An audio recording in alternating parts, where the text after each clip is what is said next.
be beaming, I be booming down that block. Everywhere you go, you know they know I'm hot. What is the deal, my good people? Welcome back to the channel. Happy Friday. Hope you all are doing well. If this is your first time here, I want to welcome you. Pull up a seat. I hope you enjoy the content. And before we get into this food, I want to ask that you like, comment, share, subscribe, and go ahead and tap that bell while you're at it so you know anytime I drop a brand new video, go live, or schedule a premiere. So I decided I wanted some pasta, of course, but I had to do an alternative. So I made some zoodles with pesto on it, and I went ahead and threw some scallops in there, topped it with Parmesan cheese, and also some grape tomatoes. So let me bring it close to you so you can check it out. Very easy meal. If that looks good to you, there is a cook with me at the end of this video. I know some folks wanted to know how to make scallops. I'm not a scallop expert, but I do show you how I made mine. All right, y'all. Let's go ahead and get into this food. Let me make sure I get a scallop too. I'll give you everything. All right.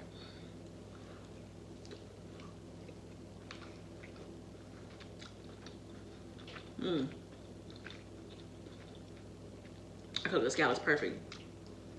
Flavor is good too. It's like a butter, garlic, lemon thing going on.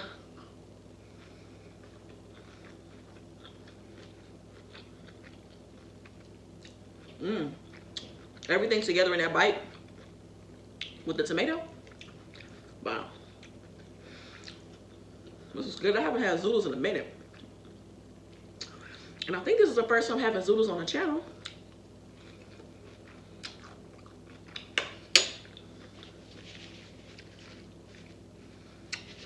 So good, y'all. Pesto sauces can be so hit or miss. I want to show y'all this one.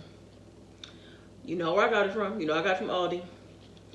It says it's a specialty selected, or specially selected, I'm sorry. Gorgonzola and sweet basil. That's what it says on the container. So, in case anybody is interested. I'm going to circle back around to Aldi in a second, because y'all know I talk about it all the time. It's the only place I shop. And, you know, I want to tell you where I get stuff from in case you want to, you know, pick up the same exact thing. So I'm gonna circle back around to Aldi in a minute. But yeah, pesto is really hit or miss to me. I've never tried making my own pesto, but I should. I think I could definitely do it. Yeah, this was good. I like this one a lot. And for my zoodles, you know, zoodles cook really fast.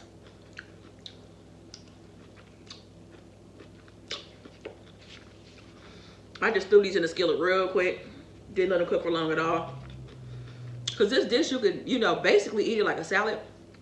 Where just take the zoodles fresh out of the packet or whenever you spiralize them. And just, you know what I'm saying, put whatever you want on top of it. Your scallops, shrimp, whatever.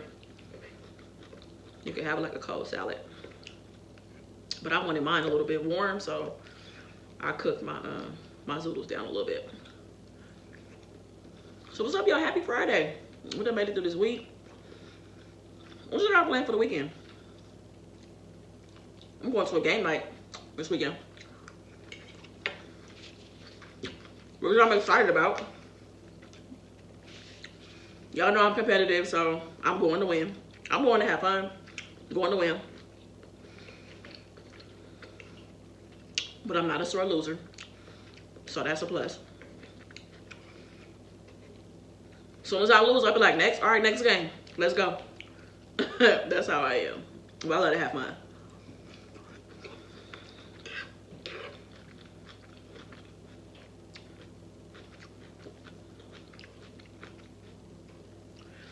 This really does satisfy my pasta fix. Like, when I'm really, really craving pasta, which I have been for like the last week, this is helpful.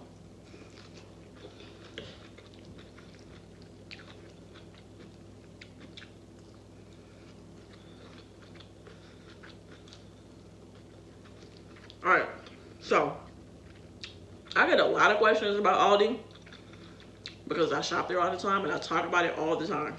Y'all already know, damn near every video I talk about Aldi. And people tell me how much of their Aldi sucks in their area. All right, I'm gonna give y'all a couple tips. Cause I mean, I get emails about this for like I'm an Aldi expert or something. Okay, so here's what I would say is don't treat Aldi like a regular grocery store. Like most a regular grocery store is a lot bigger than Aldi. So if you go in like they don't have nothing or it's not that big, I think it's really easy to overlook stuff. Which also kind of goes hand in hand with the fact that if you're only in there looking for cucumbers, oranges, and shrimp, that's what you went to go grab. So you have to be open-minded that you have to go up and down every single aisle. Because what I have noticed is that, well, in the Aldi out here, what I've noticed is that stuff is positioned in very, very weird places. Like, for example, I love the Olive Garden dressing, right? I love getting that dressing from Aldi. That's my favorite dressing right now. But it's not with the rest of the dressing. It's somewhere else tucked away on this random end cap. Like, so I have to be mindful of that. So you really kind of have to look around for stuff, to be honest with you. And I go in there and look, because I want me a deal and I want to maximize my trip. So I think the other thing is, people are like, oh, my Aldi sucks in my area. We don't get that kind of stuff. Y'all know I've been going to Aldi faithfully for like weeks.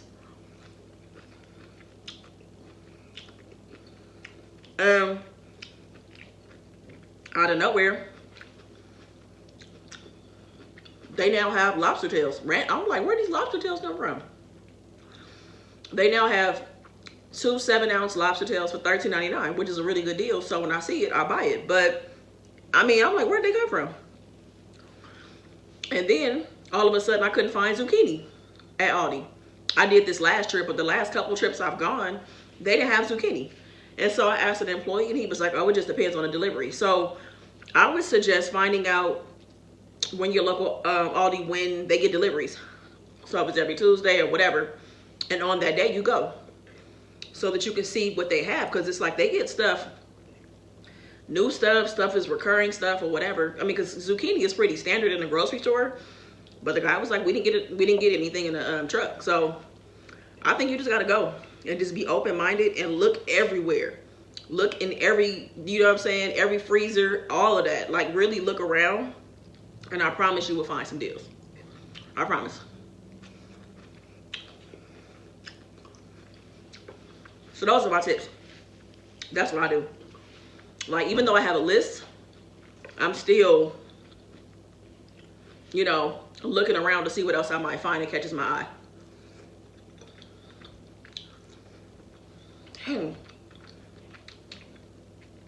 I did a good job on these scallops.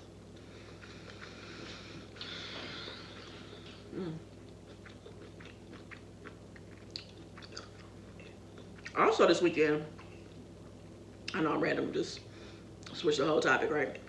I was just thinking, like, we get back to filming this weekend on our documentary, so shout out to the crew.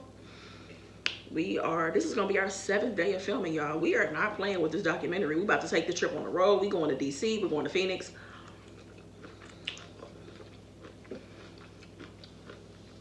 So a lot of work ahead.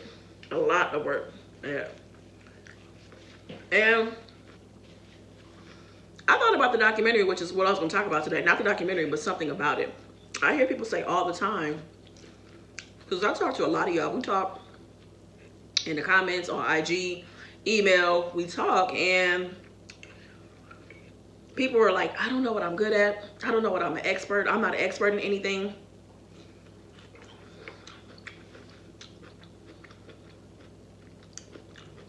I just want to remind y'all that you are an expert of you. Like, you're an expert at your life experiences. The things the challenges you've encountered and been able to overcome makes you an expert at that. And I'm gonna give you a prime example of this. And also I'm gonna tell you, I'm gonna relate it to my own life too. If you were someone who was married, had children with your spouse, you guys got divorced.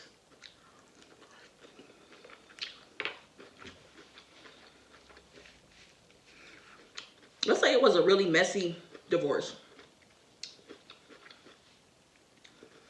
I mean, really, really messy. Couldn't even, co-parent correctly. Like, it was just a mess. But you were able to work through that. That makes you an expert at that. So from messy to manageable in terms of co-parenting and life after divorce. You're an expert at that. You can help somebody who is going through that. And I'm bringing this up because people build businesses based on their life experiences. You know what I'm saying? Like they do. All the time. Happens all the time.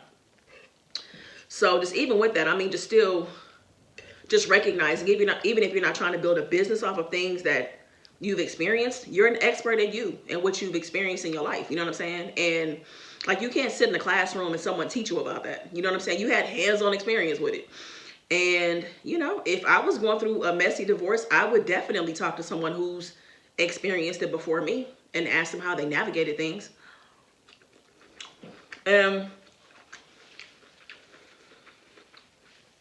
For me, I would say I'm an expert. I can be considered an expert at, you know, this LGBTQIA life. You know what I'm saying?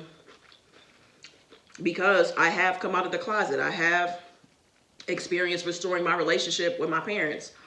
If someone is experiencing that, they would believe that I, you know, would know what I'm talking about. They trust what I'm saying because of the experience that I've had. So I'm just saying all of this to say, like, don't minimize your experiences, and you've gone through them for a reason. And if there's any way that you can monetize and capitalize off of it, why not? If it's something that you've become passionate about, or if it's a side hustle, or you see how it can benefit other people. That's all I'm saying. You are an expert at you. I mean, because I could even stand to, you know, analyze certain parts of my life as well. You know, and say like, oh, that could be a business opportunity for me to do X, Y, and Z. I mean, there are some things that I'm definitely working on right now in the works. But I just wanted to share that. And I thought about that because of the documentary. You know, the woman who we're doing the documentary on, Dr. Sherika Miller, she's an expert at several things because of what she's experienced. She's an expert at foster care. You know, she's an expert at nursing. You know, because of what she studied in school and everything like that. So you're an expert at you and what you've experienced. So I just want to throw that reminder out there for a lot of us that kind of feel stuck, or, you know, just need that push.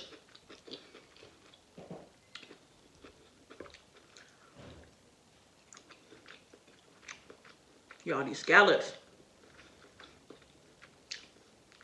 If you want to see how to make scallops, see how to make this dish, the cooking video is about to start. It is Friday, so we're going live. It is family night. If you're brand new, we go live. Well, I go live at 7 p.m. The GP fam, my good people, come through. We hang out. And it's a good time. So, family night tonight, y'all. For those of y'all that can make it, I will see you there. All right, y'all. I appreciate y'all for rocking with me. And until then, be good to yourself. Peace. First, we're going to go ahead and start off with the zucchini. So I started off with 3 zucchini, and I grabbed my spiralizer to work the magic to go ahead and turn these into zoodles, or if you want to call them noodles, whichever you prefer. Okay, so what I'm going to do now is take these and get them in a skillet over medium heat using olive oil, maybe 30 to 45 seconds. I added a little bit of pink Himalayan salt as well. These cook really fast, and I don't want them cooked all the way down. So then I went ahead and plated the zoodles, and now it's time to top it with the pesto sauce. This is the pesto sauce that I use from Aldi. Put however much you'd like on there. Just get the pesto mixed in really well. Now let's move on to the scallops. So I rinsed the scallops off, and now it's time to go ahead and season them. I use a little bit of pink Himalayan salt, and as you can see, I use quite a bit of black pepper. All right, so I have these ready to go. Also, I chopped up 3 cloves of garlic, and I got these in a skillet. It was a really hot skillet. It was over medium heat, but the oil was really hot, the olive oil, because I'm looking for a crust. I wanted a crust on my scallops. I'm going to say about 2.5 minutes before I flipped them over to get this nice golden brown. And then I went ahead and added in garlic. I also squeezed half a lemon and added in a pat of butter. Now, once this was cooked down, I added the scallops over the zoodles, added some grape tomatoes and some Parmesan cheese. I forgot to get a picture of the finished product, but I'm going to go ahead and show you the mukbang really quick, that view of what the finished product looked like. Hope you enjoy. I be beaming, I be booming down that block, down that block. Everywhere you go, you know they know I'm hot.